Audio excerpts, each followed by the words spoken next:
The prison population in England and Wales has now exceeded 88,350 individuals, and it reflects a mounting crisis in the UK's penal system.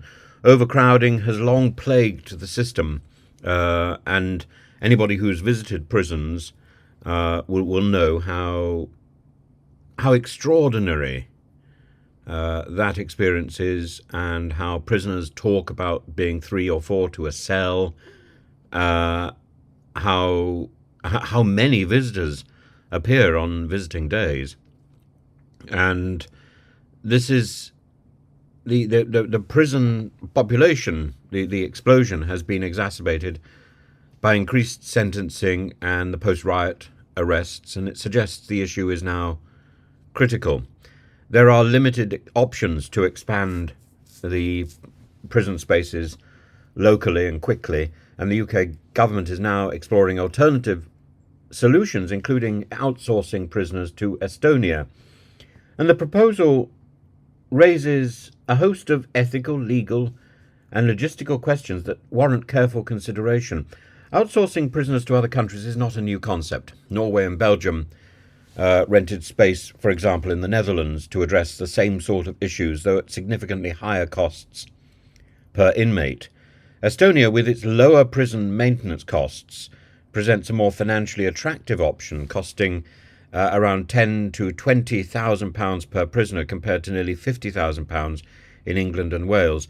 However, as Tom Wheatley from the Prison Governors Association has pointed out, this is not a sustainable or a long-term solution. And would it involve the transference of prison staff to administer the English-speaking wings? The proposal would free only a few hundred spaces, leaving the underlying issue of overpopulation largely unaddressed. And Wheatley suggests that a more profound re-evaluation of sentencing policies, particularly the sentence inflation of the last 35 years, is essential to curbing prison demand. In the same way that Keir Starmer needs to look at the causes of the immigration problem rather than the Rwanda fix, he needs to look at the causes of the prison population explosion rather than looking at an outsourcing fix. And outsourced prisoners, this raises ethical concerns. Estonia, like Rwanda, has vastly different socio-political and legal contexts. And while the UK's justice system prides itself on humane conditions, can it guarantee that prisoners sent abroad would receive the same standards of treatment? Estonia's prisons may have spare capacity, but the cultural and logistical challenges of housing foreign prisoners could strain resources and lead to conflicts within the system. And the UK government must also grapple with the potential alienation of prisoners' families who may find it difficult or costly to visit relatives housed abroad. That is important. And it also, in many ways, dictates where prisons are built in England and Wales anyway, creating further disparities in rehabilitation and reintegration outcomes. The plan in prison sentencing should ultimately be about reform, not just reform of the prisons, but reform of the individuals in them. And the parallels to the controversial Rwanda deportation plan for asylum seekers must be clear. Both proposals reflect an inclination to outsource domestic responsibility, whether it's managing the prison population or processing asylum claims to foreign countries. And in the case of Rwanda, critics have argued that it exemplifies the UK's failure to address the systemic issues within its asylum system in the first place, deflecting responsibility to another country with a fraught human rights record. Similarly, outsourcing prisoners could be seen as a convenient short-term solution to prison overcrowding without confronting the root causes of mass incarceration or implementing meaningful reforms in sentencing, rehabilitation, or simply social justice policies. Criticism of the Rwanda plan highlights potential international legal issues such as violations of the European Convention on Human Rights. And the same concerns could apply to a prison outsourcing plan. Estonia would need to ensure that prisoners from the UK are treated according to European norms. That should be fairly straightforward. But the complexities of cross-border law enforcement could complicate the process, and the complexities of prison visiting could complicate the process, raising questions about the adequacy of oversight and accountability. The UK's overcrowded prisons are symptomatic of broader issues within its criminal justice system, and decades of underfunding, combined with an increasingly punitive approach to sentencing, have led to what Angela Eagle has described as an absolute crisis. The strain on the prison system is further exacerbated by insufficient rehabilitation programs and poor conditions which have long been criticised for failing to reduce recidivism. And that is going back into crime. The recidivist tendency is dominant in British prisons. British prisons seem to act as a university for crime. And Steve Gillen from the Prison Officers Association says that the crisis is a result of neglect in funding and mismanagement over the last 14 years. I don't think it's just over 14 years. I think it goes well beyond that. And simply outsourcing prisoners to another country is a short-term fix that ignores the deeper structural problems and actually raises problems of its own, and I think particularly about prison visiting. And things like Operation Early Dawn, Operation Brinker, these contingency measures that involve holding prisoners in police cells because of a lack of prison space, underline the urgency of the crisis. And these measures not only strain police resources, but they also raise concerns about the treatment of detainees awaiting trial, further undermining the justice system's integrity. The situation is so severe that the government has resorted to early release schemes to alleviate the overcrowding, with 5,500 prisoners expected to be released early under temporary measures.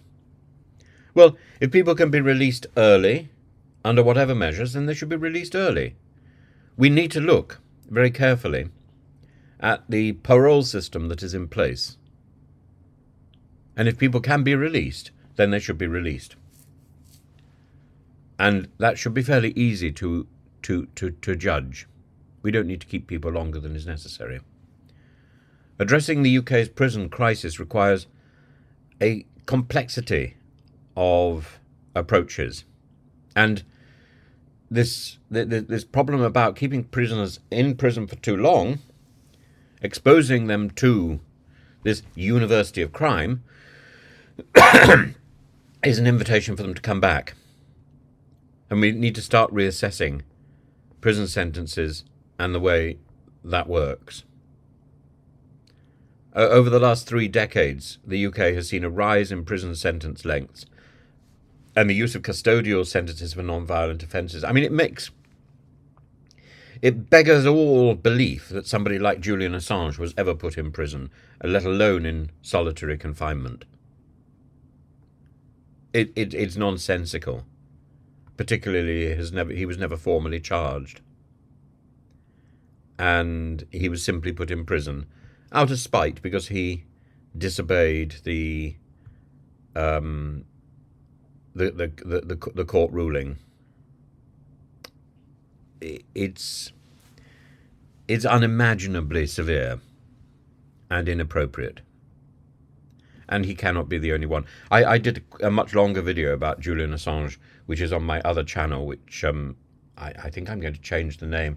In fact, I'd be very interested to know what names you would suggest for my other channel.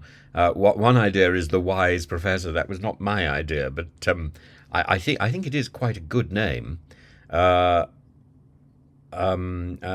one which it works on at the moment is the something about Tim's Thoughts or something. I can't remember exactly. I'll leave a link for the Julian Assange video at the end of this video. Do have a look at it, and do let me know what you think my other channel should be called. It will focus on sort of deep dive things and educational stuff, rather than sort of political stuff which has a shelf life of a day or two. this would be a much longer investment of time. And reforms aimed at reducing sentences and sentence inflation.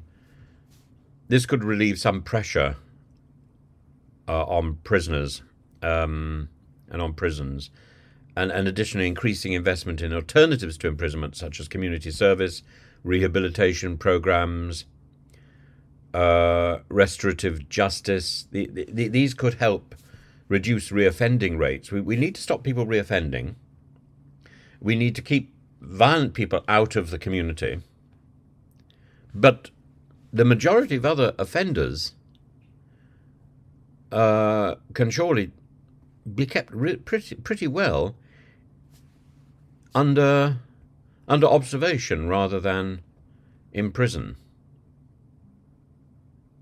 Building new prisons, as proposed by Keir Starmer, may provide some relief in the long term, but it's not a silver bullet and it's not a short-term solution. And construction delays, planning issues, the cost, £600,000 per prisoner, make this an expensive and time-consuming solution. More importantly, the focus should be on reducing the demand for prison spaces through reforms in criminal justice policy, through reforms in our society, rather than simply increasing supply.